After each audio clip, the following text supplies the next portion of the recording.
వందనాలండి. ఎలా ఉన్నారు? బాగున్నారా?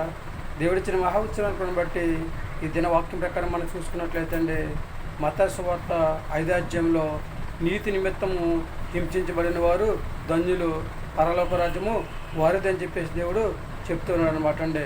రెండవదిగా మనం చూసుకున్నట్లయితే సామెతల గ్రంథంలో 12వ అధ్యాయంలో నీతిమంతునికి ఏ ఆపద సంభవించదని చెప్పేసి చెప్తున్నాడు అనమాట అండి. అదే అధ్యాయంలో మనం చూసుకున్నట్లయితే నీతిమంతుని త్రోవలో మరణమే ఉండదని చెప్తున్నాడు అనమాట అండి.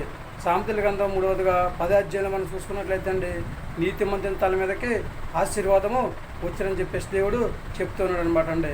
అలాగే నీతిమంతుని పిల్లలు బెచ్చమెత్తుకునుట ఎవ్వరు కూడా చూడరని చెప్పేసి చెప్తున్నాడు అనమాట అండి. నీతిమంతుడు ఖర్జూర వృక్షం వలె మూవి వేస్తాడని చెప్పేసి దేవుడు చెప్తూ ఉన్నాడు అనమాట అండి. అలాగే మనం నీతిగా జీవిస్తే, న్యాయంగా జీవించినట్లయితే దేవుడు మనల్ని ఎంతగానో దీవిస్తూ ఉంటాడు, ఆశీర్వదిస్తూ ఉంటాడు అనమాట అండి. నీతిగా జీవించడం వల్ల పరిశుద్ధ గ్రంథంలో ఎన్నో ఉపయోగాలు ఉన్నాయన్నమాట అండి. అన్యాయంగా జీవించడం వల్ల ఏమాత్రం కూడా ఉపయోగం లేదనమాట అండి. నీతిగా జీవించినట్లయితే ఎన్నో ఆశీర్వాదాలు, ఎన్నో మేలులు, ఎన్నో దీవెనలు దేవుడు మనకి దయచేస్తూ ఉంటాడు అనమాట అండి. పరిశుద్ధ గ్రంథంలో ఇంకా చాలా ఉపయోగాలు ఉన్నాయి. అవన్నీ చెప్పాలంటే ఇక్కడ టైం మనకి సమయం సరిపోదు కనుక కొన్ని మాత్రమే చెప్తూ ఉన్నాను అనమాట అండి.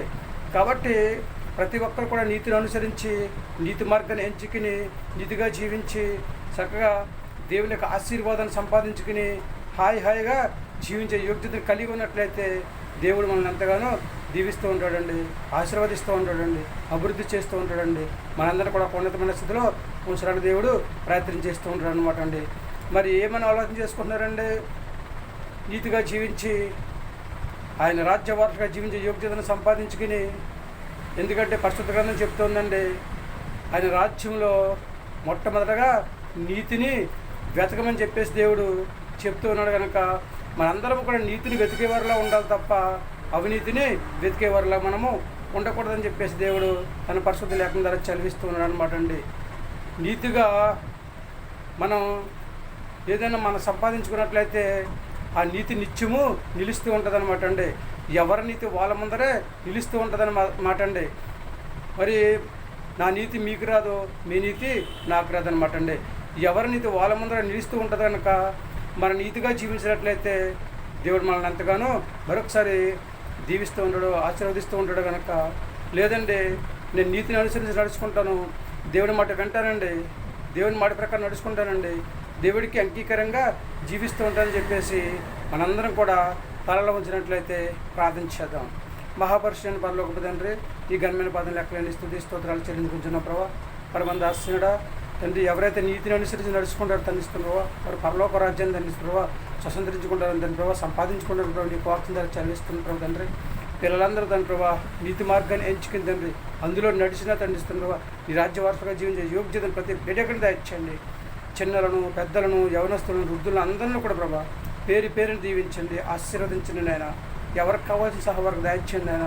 ఈ కొందరు తండ్రిస్తూ ప్రతి ఒక్కరు ప్రభా నీ మాట విని, నీ మాట ప్రకారం నడుచుకుని ఈ అంగీకారంగా జీవించిన తండ్రిస్తుండవా, భూమి మీద మంచి ఆరోగ్యం కలిగి హాయిగా జీవించే యోగ్యతను ప్రభా సంపాదించుకునే స్థితిని ప్రభా ప్రతి బిడకని దయచేయమని ప్రార్థిస్తున్నామండి. కొందరాలు ఇక అసాధ్యమైనది ఏదో లేదు తండ్రి, సమస్తమైన సాధ్యపరిచే దేవుడు కనుక తండ్రిస్తుందో ప్రతి ఒక్కరు ప్రభా నీతిని అనుసరించి నడుచుకుని నీ మాట విని, నీ మాట ప్రకారం తండ్రి ప్రభావ నీకు అంగీకారంగా జీవించే యోగ్యత ప్రతి ఒక్కరికైనా దయచేయమని ప్రభా. గర్భిణీలను, బాలింతరాలను తండ్రిస్తున్నాం ప్రభా, వివాహం కోసం ఎదురు చూస్తున్న వారిని, ఉద్యోగం చేస్తున్న వారిని, వ్యాపారం చేస్తున్న వారిని తండ్రి, అనారోగ్యంలో బాధపడుతున్న వారిని, సంతానాన్ని బిడ్డలను దండిస్తున్నావా తండ్రి. అలాగే తండ్రి వాహనాలు నడుపుతున్న వారిని, కూలి పని చేసుకుంటున్న వారిని దండిస్తున్నావా, ప్రయాణం చేస్తున్నాను ప్రభా.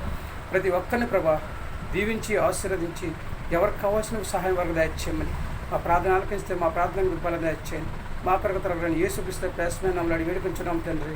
ఆమేన్. అందరికీ వందనాలండి. దేవుని ఆశీర్వాదాలు మీకు తోడుకొనును గాక. దేవుడు మిమ్మల్ని దీవించి ఆశీర్వదించును గాక. ఆమేన్. నీతి మార్గం ఎంచుకున్నట్లయితే అందులో ఎన్నో మేలులు, ఎన్నో దీవెనలు, ఎన్నో ఆశీర్వాదాలు దేవుడు మనకి దాచి ఉంచాడండి.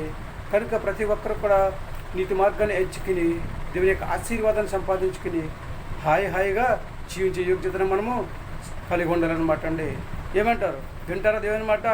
జీవిస్తారా? నీతి మార్గంలో నీతిని అనుసరించి నడుచుకుంటారా? న్యాయంగా జీవిస్తూ ఉంటారా? దేవునికి అంగీకారంగా జీవించి దేవుని కృపను పొందుకుని మంచి ఆరోగ్యం కలిగి హాయిగా జీవించే యోగ్యతను సంపాదించుకునే స్థితిని కలిగి ఉంటారా? ఏమంటారండి? ఈ ఆలోచన మీదేనండి. 100% కూడా దేవుడు మనందరినీ కూడా దీవించాలని, ఆశీర్వదించాలని, అభివృద్ధి చేయాలని ఆలోచన కలిగి ఉన్నాడు కనుక ప్రతి ఒక్కరు కూడా దేవుడి మాట విందాం. దేవుడు మిమ్మల్ని అందరినీ కూడా దీవించి ఆశీర్వదించను గాక. దేవుడు మిమ్మల్ని, మీ పిల్లలందరూ కూడా దీవించి ఆశీర్వదించను గాక. దేవుడు మీకు కలిగి ఉన్న సమస్తాన్ని కూడా దేవుడు దీవించి ఆశీర్వదించి ఒక ఉన్నతమైన స్థితిలో ఉంచి హాయిగా జీవించే యోగ్యతను దయచేసి మీ అందరి జీవితాల్లో ఆనందంగా ఉండే యోగ్యత, మనందరిలో కూడా ఆనందంగా ఉండే యోగ్యత దేవుడు మనందరికీ దయచేయను గాక. ఆమేన్. ఆనందంగా జీవించే యోగ్యత మరొకసారి దేవుడు మనందరికీ దయచేయను గాక. ఆమేన్. వింటారా దేవుని మాట? జీవిస్తారు నీతిగా? ఏమంటారండి?